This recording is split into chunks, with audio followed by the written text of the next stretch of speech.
everyone.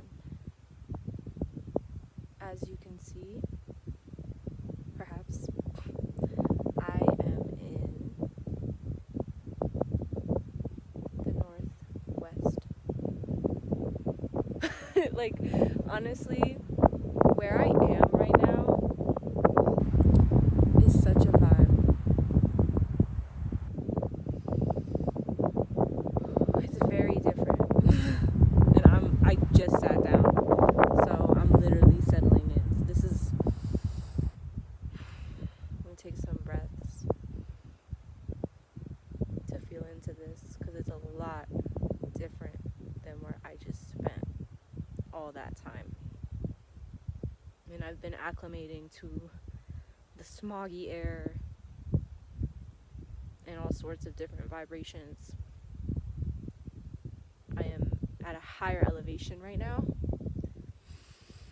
and it's very intense. But I pray all is well. And yeah, if you don't know, this place is called Mount Shasta. There's a big mountain, and yeah, it's very beautiful. I've been here a few times. It's got a very calm energy to it. But of course, today I'm talking about mental health and something that came up. I'm like holding this up because it's just not really propping well on anything. But yeah, mental health. The associations that you make to feeling states and to life experiences can really help you or hurt you. So for example, if you're in a situation where you're studying, let's say you're going to school for something, and failure is not an option,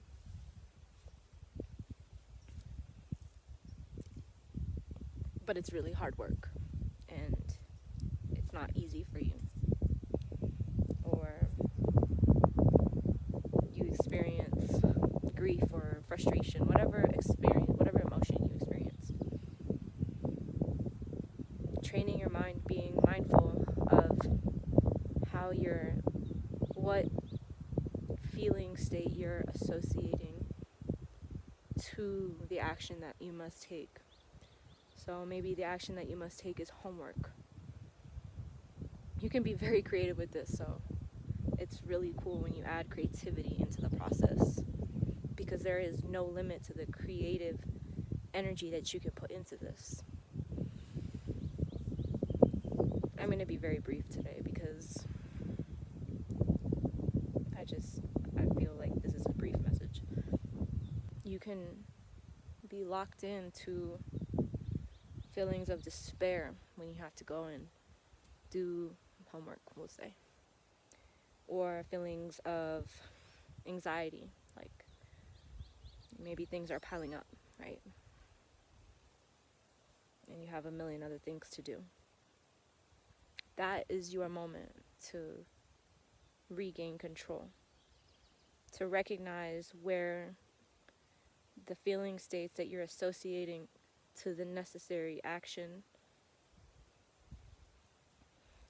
is not serving you. You shift it and, be relatively realistic with yourself, don't lie to yourself. But instead of affirming to yourself that this gives me anxiety, or I hate this, right? Loathing, despair. These are feeling states that you're associating to that which must be done. So you have to shift the way that you're thinking if you want to be successful. Instead of it being despair and loathing, take it a step further. You can take it all the way, right? But if you're not there vibrationally, then the likelihood of you staying there, depending on, your willpower, it might not be there, So just be real with yourself and make a change. instead of despair, instead of anxiety, start to associate homework, the work that needs to be done for homework, to a feeling of curiosity or to a feeling of appreciation. This is going to help me study for my test. So now instead of thinking, oh, I have to study for my test and do homework, you can say, doing my homework is studying for my test. Right? That's just one example. Another one can be meditating. Right? I always talk about meditating. Meditating can be really discouraging for people. I've noticed that people feel like they're doing something wrong or they're not successful, all these things.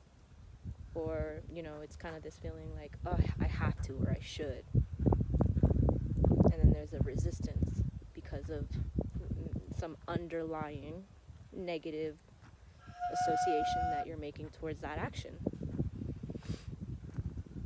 Right? I'm saying the same thing all over again. So be able to identify what that is, and then make the necessary shift so that you can successfully execute that which you are wanting. These birds get so close. They're so, the animals here are so docile. They're so kind, and they're not afraid. They're not fearful. I've noticed that. I peed. One time I peed over there, and it was a puddle, and all these birds flew right in front of me, and they were just ooh, and then they flew up to my pee and started drinking it. So amazing. But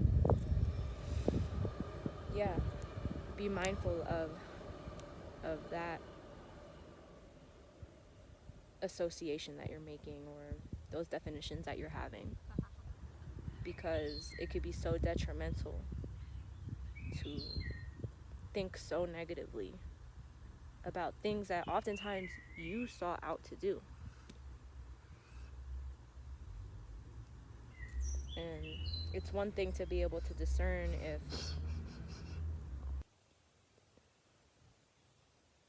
this is truly not in alignment with you, and it's another to be able to overcome your own self, your own mind, and to be able to recognize